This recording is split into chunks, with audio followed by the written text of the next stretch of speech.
আসসালামু আলাইকুম। কিছুক্ষণ আগে ডিডব্লিউর একটি ফেসবুক পোস্ট থেকে গুরুত্বপূর্ণ একটি তথ্য পাওয়া গেছে। সেখানে বলা হচ্ছে যে ইউরোপীয় ইউনিয়নের সঙ্গে বাংলাদেশের নতুন অংশীদারত্ব ও সহযোগিতা চুক্তি নিয়ে আলোচনা স্থগিত করেছে ইউরোপীয় ইউনিয়ন। অর্থাৎ ইউরোপীয় ইউনিয়নের সঙ্গে যেই আলোচনাটা ছিল বাংলাদেশের, সেই আলোচনাটা ইউরোপীয় ইউনিয়ন বিদ্যমান পরিস্থিতির কারণে তারা স্থগিত করেছে। খুবই দর্শক ইঙ্গিতপূর্ণ। এর আগে বহুবার মানে পশ্চিমা দেশগুলো বিভিন্ন ইস্যুতে বাংলাদেশ সম্পর্কে সতর্ক করেছে, যেমন নির্বাচন তারা অবাধ নিরপেক্ষ সুষ্ঠু চেয়েছিল, কিন্তু সরকার ইউরোপীয় ইউনিয়ন বা যুক্তরাষ্ট্র কারোর কথাকেই পাত্তা দেয়নি। তারা তাদের মতো করে নির্বাচন করেছে। কিন্তু এবারের ঘটনাটি বা প্রেক্ষিতটা সম্পূর্ণ ভিন্ন।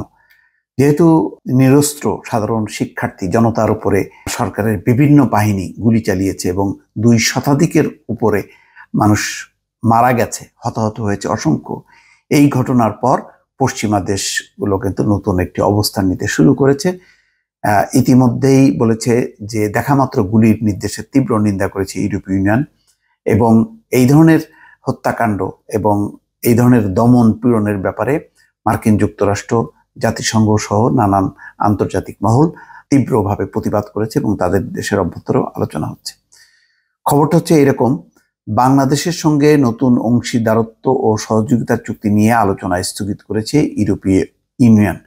বাংলাদেশের চলমান পরিস্থিতির কারণে আলোচনা স্থগিত করা হয়েছে জানিয়েছেন ইউরোপীয় ইউনিয়নের একজন মুখপাত্র।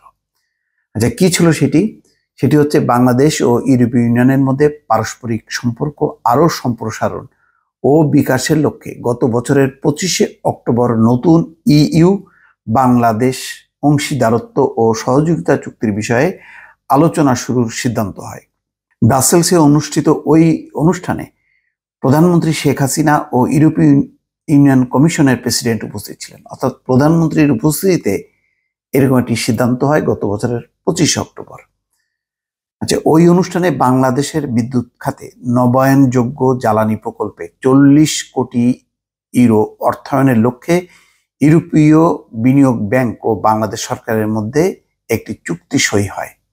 এছাড়া আরও 5টি ক্ষেত্রে সহযোগিতা বাবদ 7 কোটি ইউরোর চুক্তিও সই হয়। এই 5টি ক্ষেত্র হলো শিক্ষা, শোভন কাজ, পরিবেশ সম্মত নির্মাণ শিল্প, গভর্নেন্স ও জেন্ডার ভিত্তিক সহিংসতা রোধ। দর্শক, এই ছিল সাবজেক্ট, যে আলোচনা শুরু হওয়ার কথা ছিল, কিন্তু সেটি এখন তারা স্থগিত করছে বাংলাদেশের বিদ্যমান পরিস্থিতি আলোকে। দর্শক, এর থেকে বোঝা যায় যে আন্তর্জাতিক প্রতিক্রিয়া কিন্তু এবার সত্যি সত্যি শুরু হতে যাচ্ছে বা হয়ে গেল এই সমস্ত সিদ্ধান্তের মধ্য দিয়ে। আরও কিন্তু অনেকে নানা রকম শঙ্কা করছে। এখনো জাতিসংঘ, মার্কিন যুক্তরাষ্ট্র, যুক্তরাজ্য এসব তরফ থেকে কি কি পদক্ষেপ নেওয়া হয় সেটি নিয়ে কিন্তু ইতিমধ্যে সরকারের নীতি নির্ধারক মহল দুশ্চিন্তাগ্রস্ত।